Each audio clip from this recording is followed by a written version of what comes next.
All right, I'd like to welcome to the Hoi4 podcast here, PillBox20. He's a fellow Hearts of Iron 4 creator. He also is the one who created this excellent intro that you just saw on the podcast. So thank you very much, PillBox. How are you doing? Hello there, I'm doing great. Thanks for the invitation. Yeah, no problem. I really enjoy this format because I would do this whether or not I was going to make it into a podcast. So it really gives me like a foot in the door with a lot of Hearts of Iron 4 creators.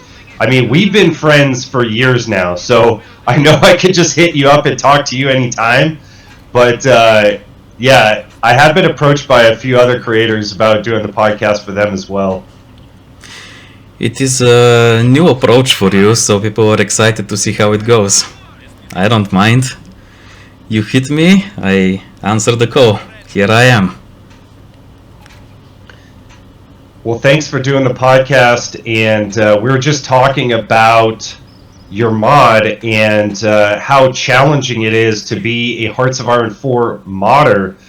So for those of you that don't know, PillBox has a Bulgaria mod, and he has given feedback to the Hearts of Iron 4 devs recently that they've acted upon in updating the base game for Bulgaria. So yeah, tell us like the challenges of modding and kind of what barriers do you have to updating and keeping your mod fresh? Well, that's a very big topic, but I'll try to oversimplify it for the viewers. It's not definitely hard, it just depends on what you decide to pick and edit for the base game. For example, if you try to edit some stats on the divisions, that's pretty easy because these things don't get touched very often. Or for example, if you want to add new icons, that's also not very hard as long as you know how to do art. But things like, especially recently with the monthly patches, if you try to make some changes to a focus tree or some mechanics how the game works, like decisions, events, and country specific changes, as soon as Paradox touches something, your stuff might get broken, just like that. And the biggest change that I have made for my mods is usually new states, new provinces. Those things get messed up as soon as Paradox adds their own new states. Like in the Battle for the Bosphorus, for example, they expanded the Bulgarian states, the Yugoslavian states. I think they added even one more for Albania, and as soon as you add your own and the new DLC comes up, they automatically overwrite yours. So it makes an error, you get a notification that the map is messed up, it cannot load, and then the entire game cannot work anymore. Yikes. Yeah. Is there like, so like, I don't want to get into the Hearts of Iron 5 discussion yet, but would you see any way that they could create a base game where, you know, the code doesn't create these errors or doesn't like overwrite what the modders are doing every time they come out with a game update? Because I know that this is a problem for all of the Hearts of Iron 4 mods, not just yours. For the states and provinces specifically, I have tried to find a solution, but from what I know, like you have this file that has the states, and then every state gets its own unique number.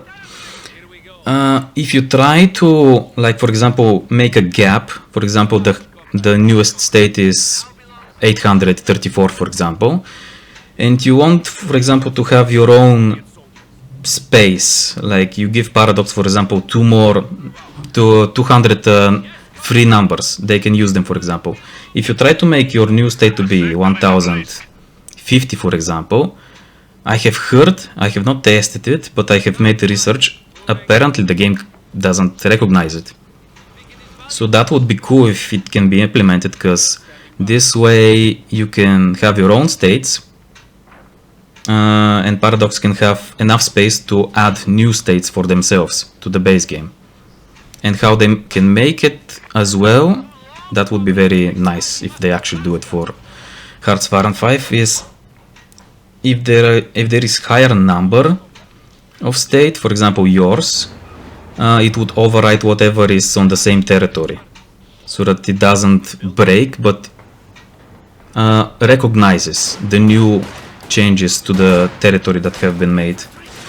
I have heard that Crusader Kings 3 actually has semi-friendly way to explain to the modder what are the current changes compared to your mod, so it can help him fix the issues much faster, but since I don't mod Crusader Kings 3, I cannot confirm it. Would be very nice if we had that.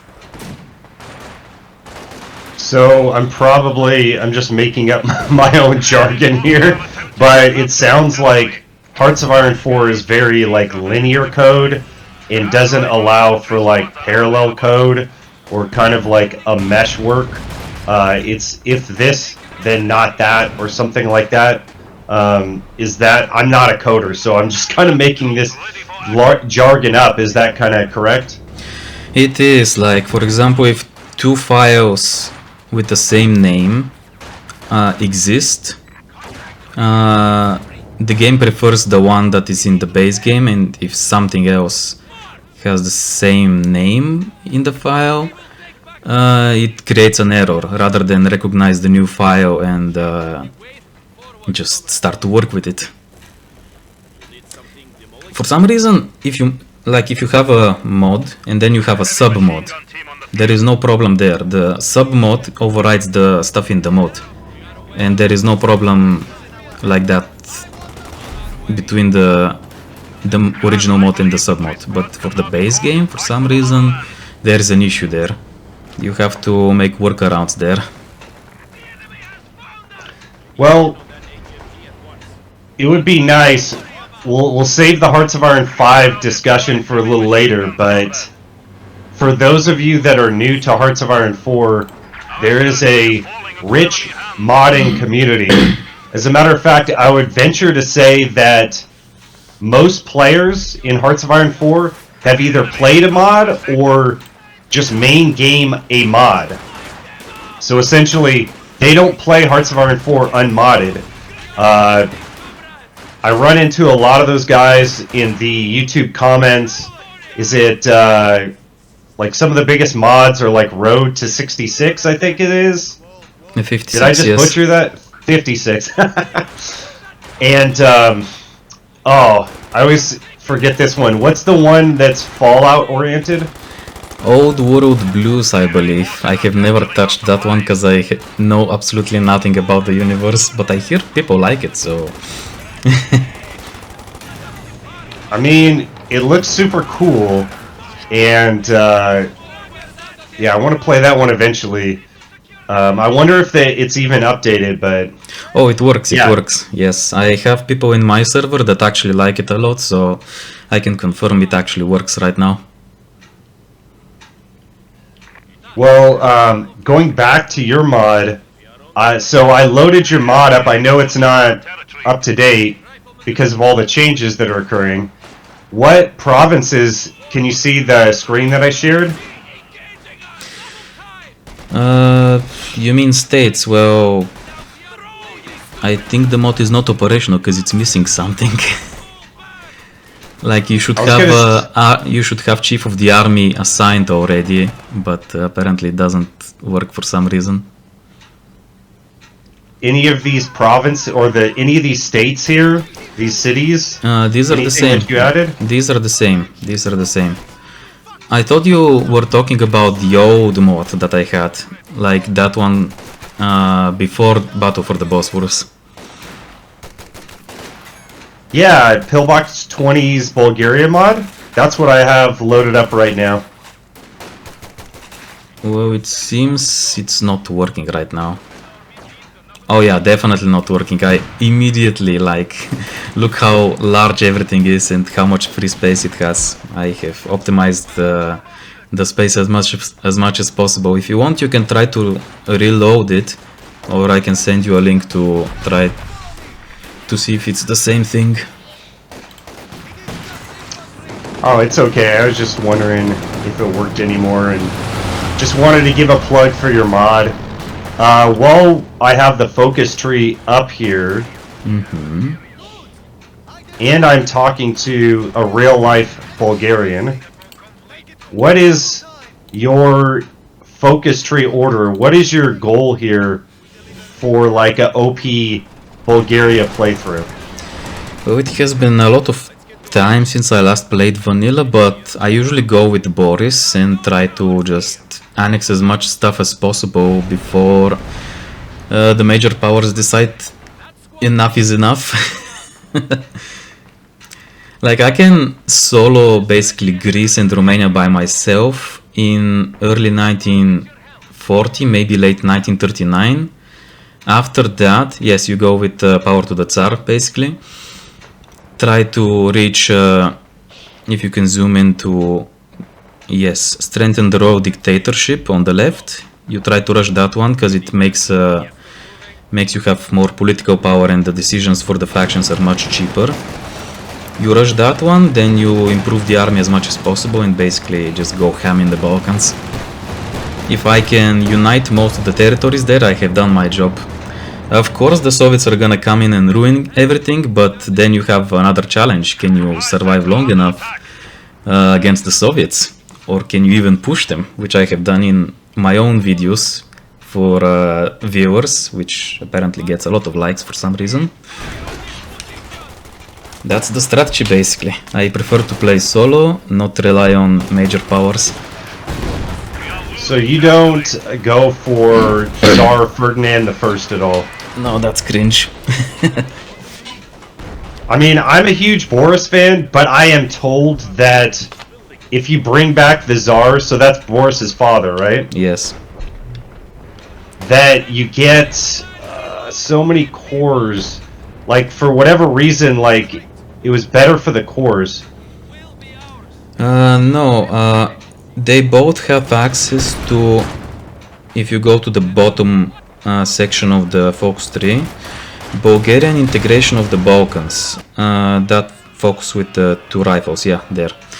That thing allows you to core the entire Balkan. It doesn't matter if you're fascist or monarchist or with Ferdinand, for example. It is available to all of these ideologies and rulers.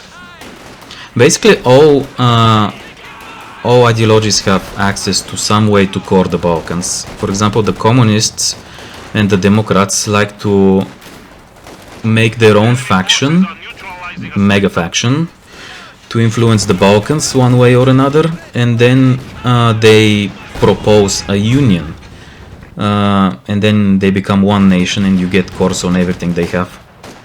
Except Turkey. Turkey is apparently not as accepted as the other Balkan nations.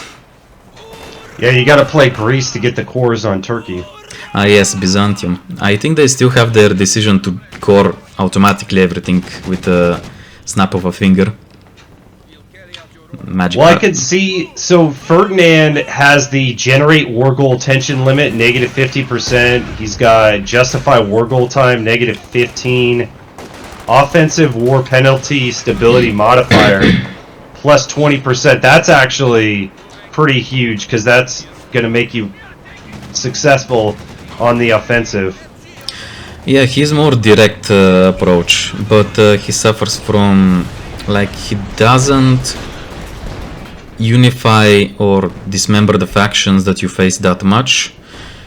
I would say he's a good path if you want more conquest, because, well, he led Bulgaria during a lot of wars, so he has experience there to be leader under pressure. Boris is more peaceful, like, you get more balanced approach, I would say, like that.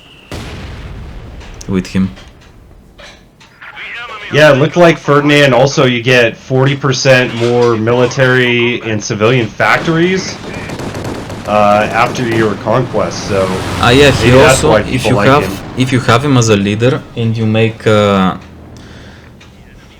if you have puppets with him, each of the puppets gets a special national spirit that basically boosts non-aligned, I believe, and then it also transfers even more economy than the puppet status to Bulgaria. So that's, yes, he basically wants everything for himself. So let's get into our old debate here while we're talking about Boris and the Tsar Ferdinand. So our debate that we've had like years ago was, my feeling was that Boris in real life died right after a meeting with Hitler from a heart attack, kind of like I forget who died in Greece, if it was the president or prime minister, died in similar fashion. We do know that the prime minister of Greece was assassinated by the Nazis. My thinking is that we don't know how Boris was assassinated or if he was assassinated, but my thinking was that the Nazis assassinated him. What are your thoughts, Pillbox?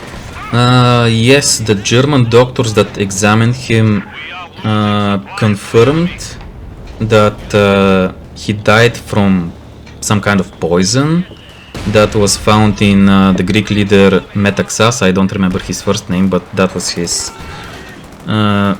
more popular name. People say that the Nazis assassinated him. Yes, that guy. People say he was assassinated by Hitler because he didn't allow core Bulgarian territory Jews to be sent to Germany for you know what. And also he didn't agree to send troops to the Eastern Front. That is the basic reasoning behind this theory. Of course it's not proven. But I would say not only, like, why would you assassinate one of your most stable ally in your faction?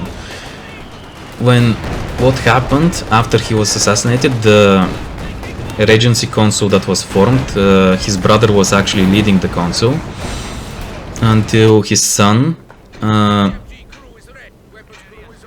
forgot his name, until Boris's son was at the right age to lead. And the funny part is, even though Kirill was his brother that led the Regency Council, even though he's not as skilled as Boris, he basically continued his policy of non-intervention and keeping out of the war as much as possible and not sending Jews, not sending troops to the Eastern Front. So what was the point, Hitler? What was the point? I thought you guys were friends with Boris. What happened there? That's the biggest thing I cannot fathom by that theory. The theory I preferred is actually it was the Soviets, because if you destabilize an enemy ally, even though you're not fighting it, that's gonna create a lot of problems, which happened. The Fatherland Front, if you go to the focus tree, the communist branch. In Bulgaria? Yes, there you go, the Fatherland Front in the center, right there. Yeah, that organization formed, I think it was after 1940. So these guys basically unite, as you can see, the agrarians, broad socialists, all kind of other suppressed political parties and stuff.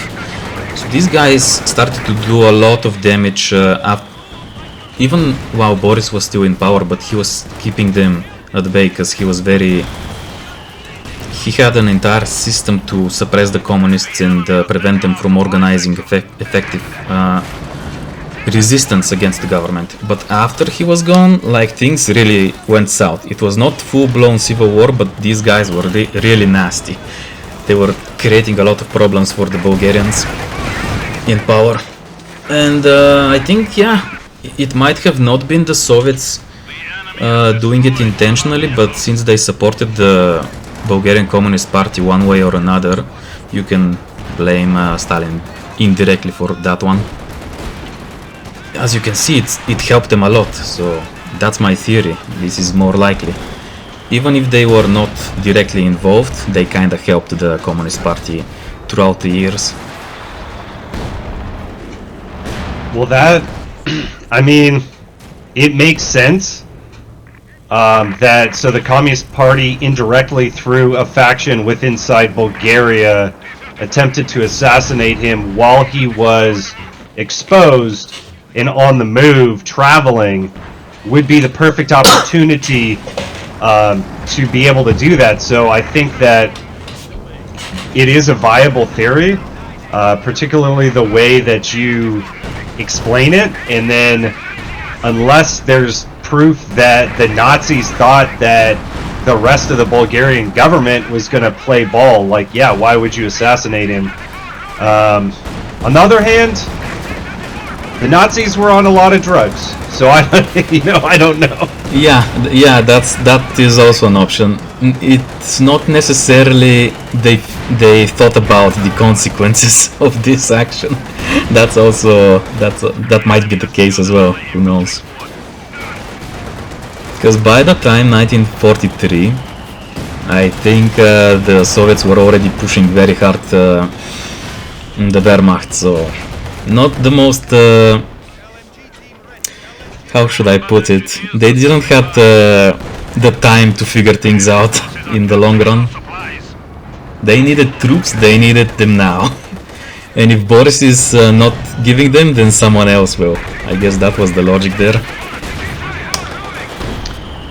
Yeah, it was pretty crazy times, but I like to think about different events in history, particularly the ones that are kind of unsolved, and particularly because Boris, by all accounts, was an excellent leader and did really well, stood up against the Nazis. A lot of people did not do that. Even though he was in their faction, he still did everything that you talked about earlier, not, allowing the Nazis to send troops to the Eastern Front and not allowing them access to the Jews. So, yeah, one of my favorite World War II leaders for sure. I mean, he also is called the Unifier for a reason, because he brought southern Dobruja, the state, from Romania. He got the territories Thrace and Central Macedonia from Greece, and then the North Macedonia and a few more territories there from Yugoslavia. This is what Ferdinand couldn't achieve, Boris achieved it just like that. Yes, and for those of you that don't know, in World War I, Bulgaria was much bigger, but they had, was it an alliance with the Central Powers? But anyway, after the war, obviously their faction lost. Therefore, all those territories that you just talked about, were they Bulgarian pre-World War I, and then were taken away from Bulgaria post-World War I. Is that correct? When Bulgaria was released from the Ottomans, the first treaty that the Russians proposed, the Treaty of San Stefano, that one gave them basically the territories I told you about, that Boris brought under Bulgarian control. But the Western powers didn't like that all of a sudden there is such huge pro-Russia country in the Balkans, so they made the Berlin Congress, which limited Bulgarian territorial gains a lot. And from there on out, Bulgaria waged several wars to try to bring these territories that were promised to them by the Russians, and also to unify its people, because it's not just concentrated in one part of the Balkans, that there is Bulgarians, everything else is like completely different people. So Bulgaria tried for several wars to unify its people, unify its territories, especially since we have a lot of history centuries ago of imperial hegemony over the Balkans, so that was the main goal. That is probably still the goal, but we're in a different situation right now. We have other problems. Thanks for that summary. I really appreciate it. I love learning things like that about history. Let's transition here to what I've been teasing earlier. So we're going to transition away from history, and let's talk about where you feel the direction of Hearts of Iron 4 is going. And particularly, are we ready for Hearts of Iron 5? Is that the direction we just need to get off this platform, or are there still major improvements to be made to Hearts of Iron 4? What do you think? What I feel might not be what is gonna happen, but I'm gonna give my best shot. Because I don't work for Paradox. For those of you who don't know, I'm independent, strong independent modder here. But from what I have seen, how Paradox is actually improving their relations with the community these last few DLCs. As one of the developers, I don't remember who he was, Daniel maybe? I'm not even sure if he works for Paradox anymore, but he was asked when Hearts of Iron 5 basically. He said, actually the question was a little bit longer. Will you continue doing DLCs for Hearts of Iron 4, or will you start working on Hearts of Iron 5? I think it was somewhere between those lines. His answer was, we can work on both things, we don't have to just focus on one of the games. I was like, okay, maybe they are gonna expand their team, their resources or something, because this is still a lot of work. But in theory, they can still assign a few people to maintain Hearts of Iron 4 for like 5 more years, for example, I don't know. Hire, I would call them freelancers, mercenary teams to actually develop like country packs, like the Battle for the Bosphorus. Because we still are missing the Scandinavian countries. Like everyone expected with No Step Back to get a Finnish focus tree. We didn't. That was a big hit there. They could have, yeah, like a lot of people wanted Finland to have finally their own focus tree. So especially since it was in the region, with the Soviets, with the Baltics. So there is one potential DLC, I'm pretty sure it's gonna happen, like Northern Lights or Northern Brothers, something like that. Finland, Denmark, Sweden, Norway, these countries definitely are getting a DLC, but they don't necessarily need the main team to work on them, because as far as we saw with Battle for the Bosphorus, freelancer teams can do very good DLCs apparently, like ISP, I believe, maybe even Bitter Steel, but I'm not sure about Bitter Steel. They really like Bulgaria for some reason. It's their favorite country from the trio. I actually don't know if Bitter, I think he's played it, I think he's got some videos on Bulgaria. I don't know if he likes playing Bulgaria though, I'll have to ask him. Daniel is no longer with the Paradox developer team, and the lead designer turned over, so it's Ario now, and he seems like he's a really nice guy. I've talked to him on the Discord a couple times, and they actually just came out with a April Fool's video where you could see the developers. But so no definitive. I agree with you. Like it's definitely going to be like Northern Lights, like you said, like Finland. All those countries that you named, Finland, Norway, Sweden, Denmark, they all have basic focus trees.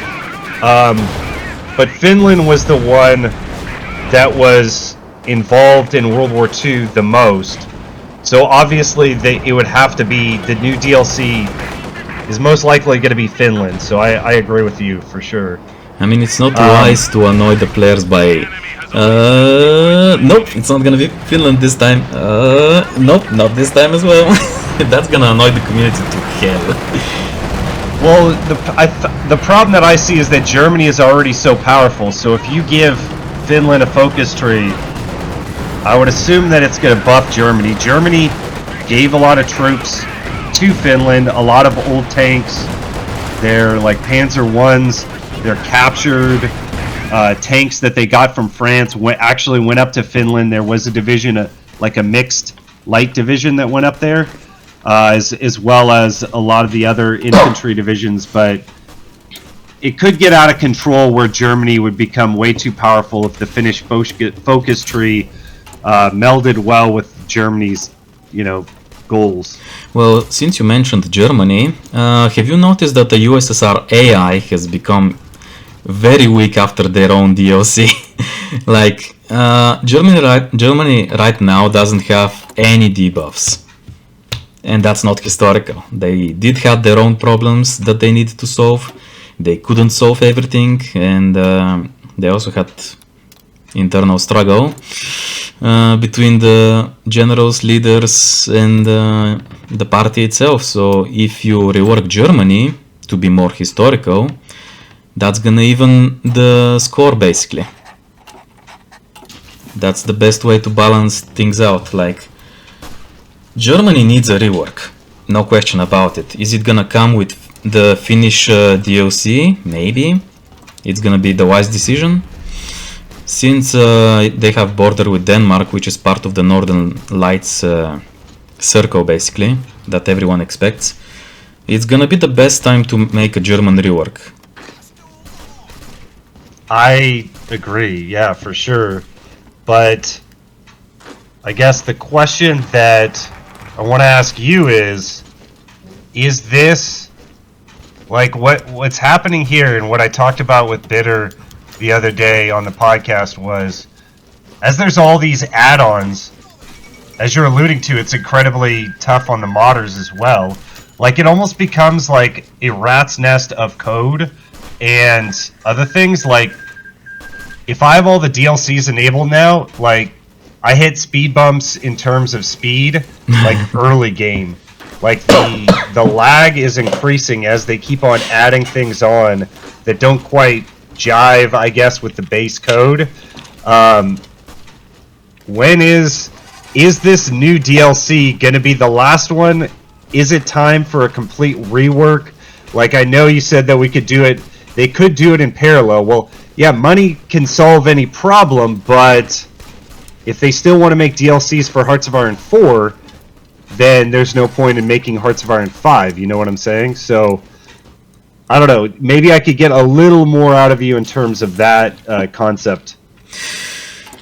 I mean, Paradox are known for milking until the end, so they might just focus on Hearts of Iron 4 until the very last drop. That could happen.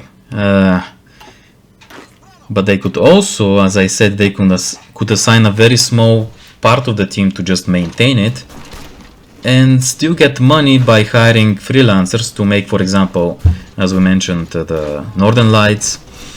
There is a desire to have Middle Eastern DLC as well, like country pack for like Iran, Iraq, Afghanistan would be very appreciated by some people as well. People also want attention in South America, which was not like involved in the war that much, but people still want DLCs there because some people live there, or they just want something fresh. Because every continent has their own charm to it. It's not the same place like Asia or Africa or Western Europe, Eastern Europe, Central Europe. Every place has something to offer. So they can keep a small team there and hire freelancers from time to time to get some cash from DLC if they need it. And in the meantime, focus the larger part of the team on developing new mechanics for Hearts of Iron 5, new ways to play the game. And what they do with Hearts of Iron 4 in the meantime, they could experiment, like give suggestions on, for example, the freelancers, how they could make focus trees work better with decisions, or how events to deliver more options and more stuff to be more relevant to the actual story, because each country is their own story. It's the job of the developer to make it interesting story for the player and for the storytelling of the entire war and setting. Yeah, absolutely, I agree. I just think that if you go too far out of bounds, like the Middle East wasn't really impactful, South America, as you said, was not too impactful, takes away from the base, like, mechanics of the game. And now we have like a massive Soviet tree and a massive Italian tree. Oh yes, which I think has created a lot of the lag. What do you think about these mega trees, like focus trees? Are these too big? Like, because I know the developers definitely struggle with this because they've talked about it. They've actually told us that the Soviet tree was bigger than they had anticipated. What do you think about that? Like bigger things causing more game options, causing lag, hurting the gameplay of the game. Go and play Road to 56 or Kaiserreich. Like, these mods are massive in scope. They have even bigger focus trees. They have much more focuses, much more decisions, game mechanics related to them. They still run pretty fine. I think if you are struggling so much, I don't want to offend anyone, but it might be time to get a new PC.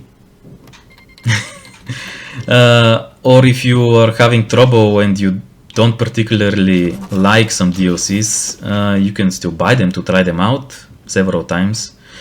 But you can then disable them to don't slow the game down. Like, you have options there.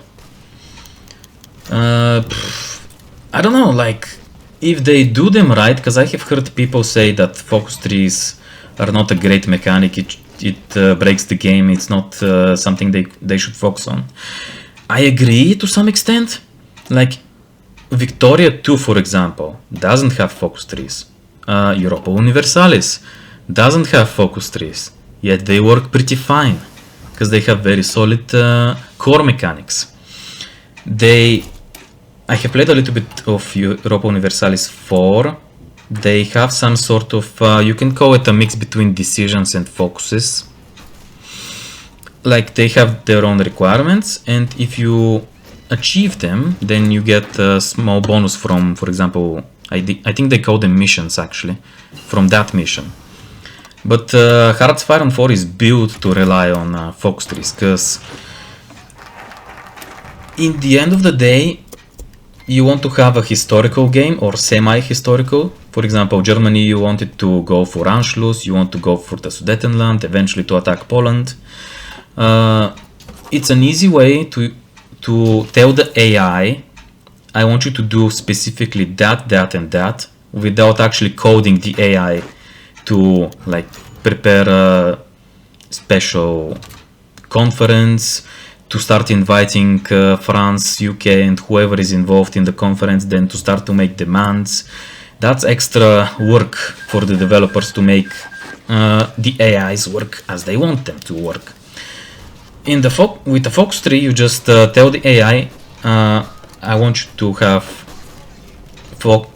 this percentage of focus towards these specific focuses. The rest you can do them eventually, but I want you to focus on these things first. And then with this, you help the game go in a certain way. Yeah, I absolutely, I think about that mechanic quite a bit, and that is what gives Hearts of Iron 4 its, I guess, it makes it stand alone, because I don't see many other games, I can't think of any games that have the focus tree system, and new players to the game, like, I feel like I have to explain to them kind of what it is, but it's an easy concept to get, and like you said, it's a very good workaround for tailoring the AI's behavior, kind of telling the AI this is stepwise, like how you're gonna, behave. And I think that it's a genius system, but what I've noted, particularly with the last DLC, By Blood Alone, is that I think that it was the large Italian focus tree that caused the lag in the game. And I'm running an AMD Ryzen 7, and I've got, DDR4 RAM, I've got a GTX 3060. Game's laggier now than when I was playing on my older computer, which was like an Intel 5, a really, old school like graphics card and things like that. So that is my theory. I don't know. I'm not like a programmer, but I've just noticed this. So I think that eventually we're going to need a complete rework. But what I would like to see is... We would need a new game with new engine, not a rework.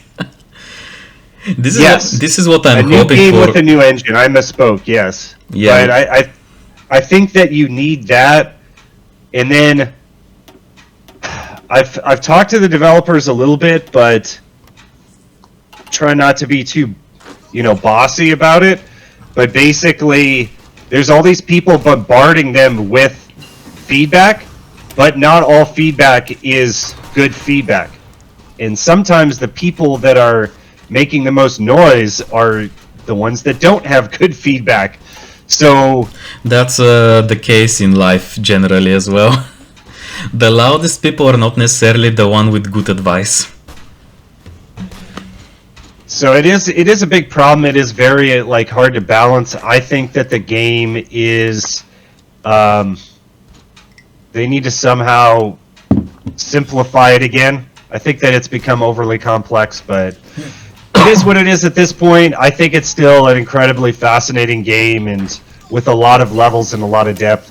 I'd like to see a multiplayer mode that is very spit and polished, where the rules are very finite, and the only way that they've been able to do that is by creating mods.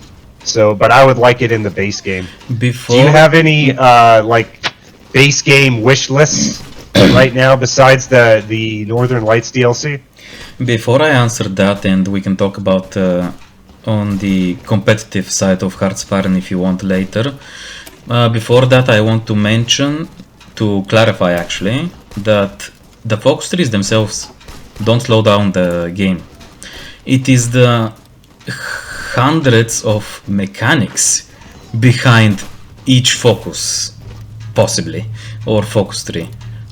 You don't see them, but for example, for Bulgaria, because I'm most familiar with how its mechanics work, you have constantly, every day, and this is the biggest slowdown for the game, you have triggers and scripts that every day, or weekly, or monthly, check specific things. Has Bulgaria done that focus? How much is the popularity of that faction? Have you assigned this politician? Do you have these territories? Every day or every week or every month the game checks, and when it checks 1000 things at a time daily, this is what actually slows down the game. No matter how strong PC you get, eventually just the code is just too heavy. They try to optimize things, but it's not just the size of the focus trees, the size of the background code, I would call it, behind each focus and branch and stuff. It was a cool system to went from, you know, the Balkan countries have these factions. They transitioned with Italy, Switzerland and Ethiopia to balance of power, which surprised me how well it works. I'm actually gonna use it for my own mod, even gonna attempt to make it for the generic focus tree, to have, for example, right now I work on the communist branch. You're gonna have a choice between the council and the party leader, like a balance, like in the Soviet Union. Balance between Stalin and his party members, for example. And I think that's gonna create an interesting mechanic. About the competitive mode, it's very simple. Like, they made their own mod, certain sectors of the world. You make 3 countries, 1 allies, 1 axis, and 1 neutral nations, or whatever it was called. You give special focus tree, you cut everything else out of the game so that it's light, fast, and easy to load. Like, the more things you have, the more chances you have for something breaking and crashing the game, or 1,000 other things. The less stuff you have, the simpler it is to maintain. So yeah, they could take that idea, if there is bread for it, like if people want it to have more competitive modes, they could totally invest in that. Just make it more interesting, like make map features, state modifiers, impossible terrain, special events that make the dynamic between the factions more interesting. They definitely have options. If they want to go for that, I think there's a lot of potential. Yeah, and I think multiplayer in its current state, what I'd like is like a primary competitive mode. This is the gold standard for, or at least, you know, the tournament standard for Hearts of Iron 4.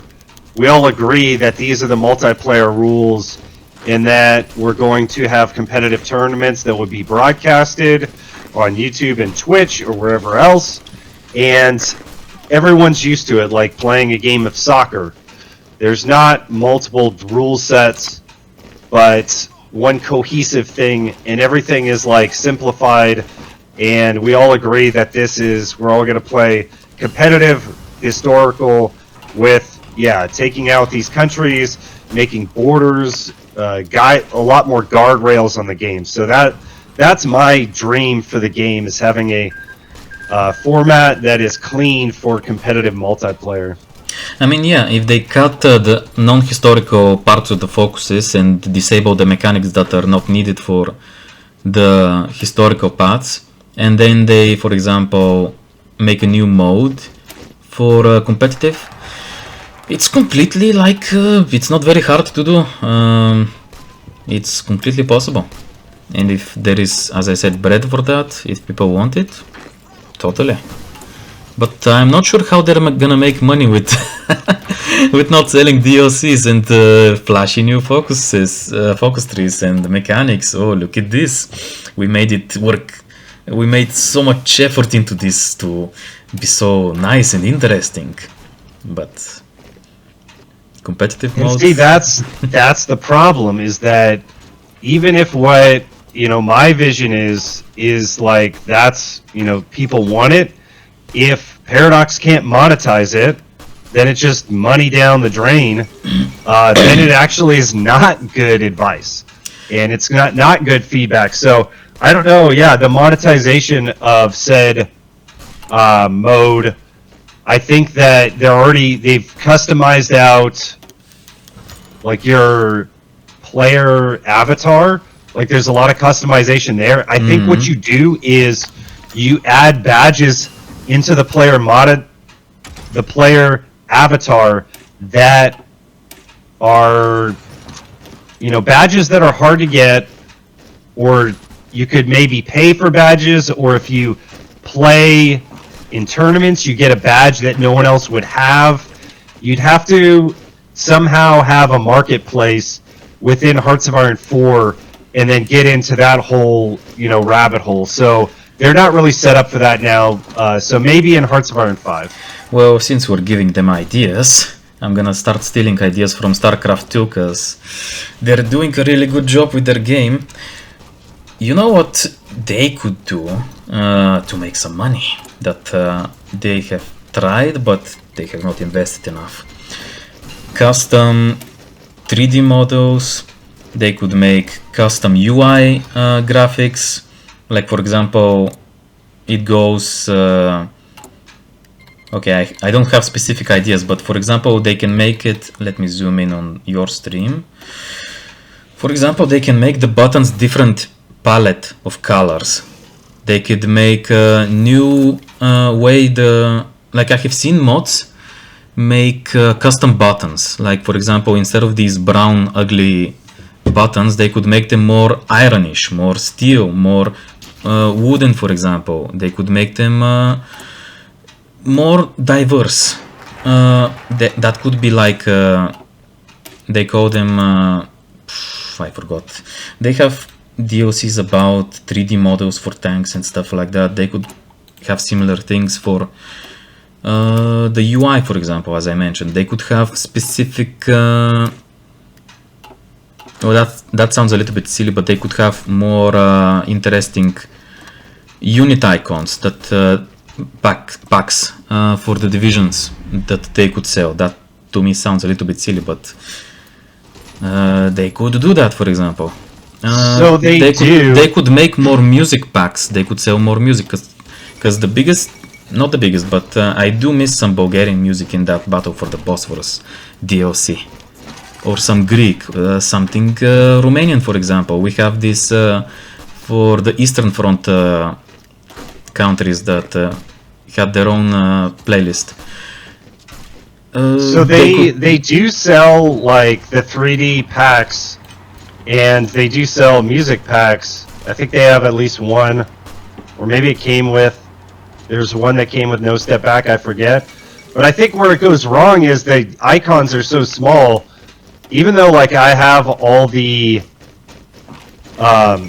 like the 3D models for new tanks and planes and stuff like that, I barely notice it because the planes are too small, and if you zoom in, the battle noises become deafening. So like it hasn't really added value.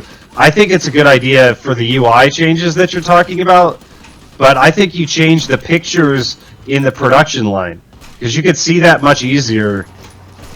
Like you give picture packs, basically. That can also work. You can, like, if you have noticed, the German 3D models are extremely small.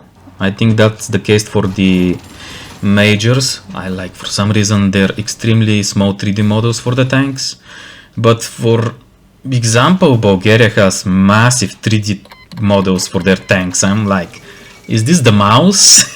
For Bulgaria, why the German tanks are so small? Like, make them bigger. Like, if you make the models have more quality, you have to make them bigger so that they're visible. Otherwise, what's the point to buy these 3D packs?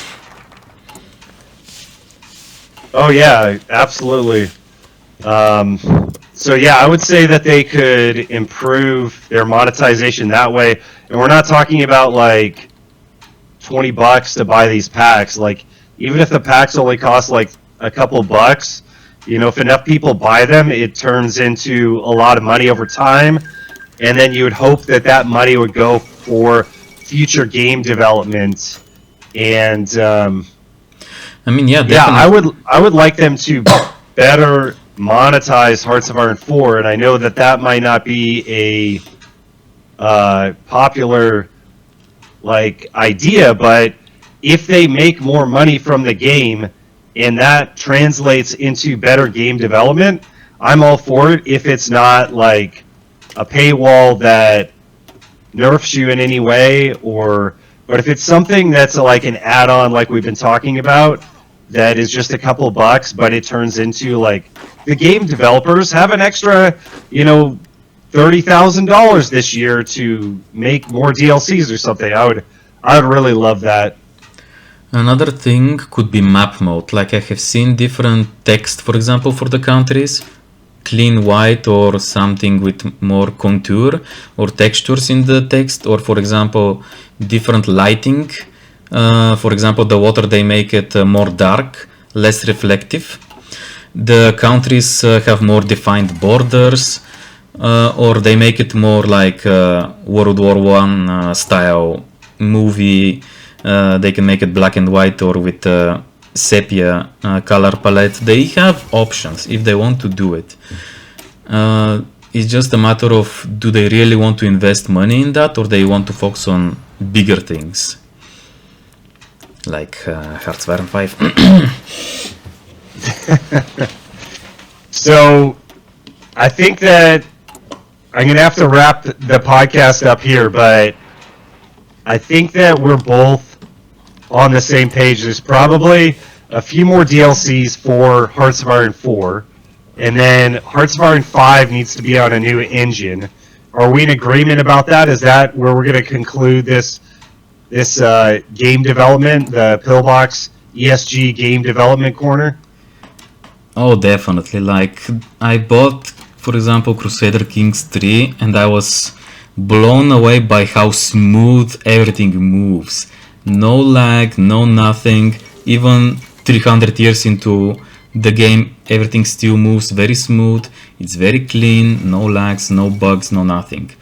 If they make, I'm not sure how the engine is called, but if they use the one for Crusader Kings 3 for Hearts of Iron 5, like, the game doesn't have that many mechanics that put baggage on the processors and the engine. It's just the like specific mechanics for countries that lag the engine and overload it.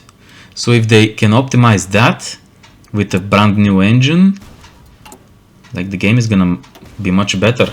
They could add even more mechanics that are useful for every nation, not just the ones that have focus trees. Like, do you know that Together for Victory allows you to send Lend-Lease? Like, this is ridiculous. It should be in the base game. Really? Oh yeah. Was that air volunteers too? Yeah. Because like in the no DLC, like you can't send air volunteers. Yeah, that's weird. Like, yeah, Together for Victory should just be base game at this point, but I think it also allows you the puppet system, which is essential if you want to have more control over your possessions. Like, you cannot annex everything. You're gonna run out of manpower. Well, yeah, and that's what happened historically was they'd start puppeting things off and install, these governments that were under the direct control of whatever dictator you want to choose at that time. But obviously, yeah, these are things that need to be hardwired. But yeah, I'm gonna say they need to start developing Hearts of Iron 5 now. Yeah, start from now. Plan out a few more DLCs, and that's where I'm going to leave it. I'm actually out of time, but thank you for talking to me, PillBox. I really appreciate like a modder's perspective on Hearts of Iron 4, and you did explain a few things about the base mechanics of the game that I was not aware of. So thank you very much, PillBox. No problem. Can I ask you a question real quick? Sure. For Hearts of Iron 5, what is the one thing you want to see? Like maybe more resources, maybe a new way the government works, maybe more diplomacy. What is the one thing you want to see for Hearts of Iron 5?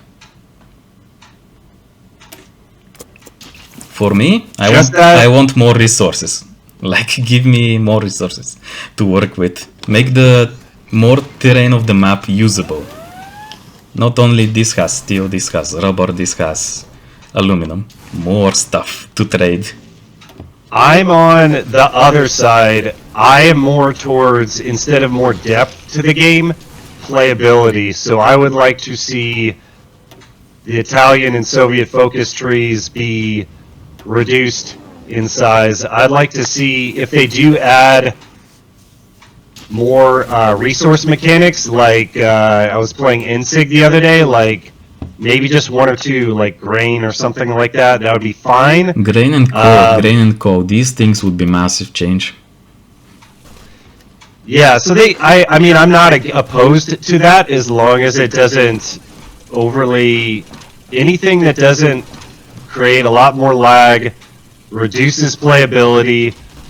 I'm against those add-ons, but if they could rework things, they need to take things out of the game, I would say at this point, and then add more useful things and just streamline and optimize. That's where I'm at, 2023 Hearts of Iron 4. Alright. I can agree with this. More playability, more easy access, more good flow, no lags, no crashes, no nothing. Alright, well there we go. Well, check out PillBox20's his YouTube page here. I'll put it in the link in the description box below, and it's up here on the screen for those of you that are watching on YouTube. And for those who are watching from my YouTube channel, I'm gonna put in the description of the video the link to ESG's channel. He makes very nice and very interesting videos. He makes also guides. He makes World Conquest videos. And as you can see right now, he makes podcasts. So go check out his YouTube channel as well. Alright, thanks PillBox. And yeah, we'll meet up for multiplayer sometime if I can carve out some time to do that. We can organize it. Alright man, have a good day. Ciao, ciao.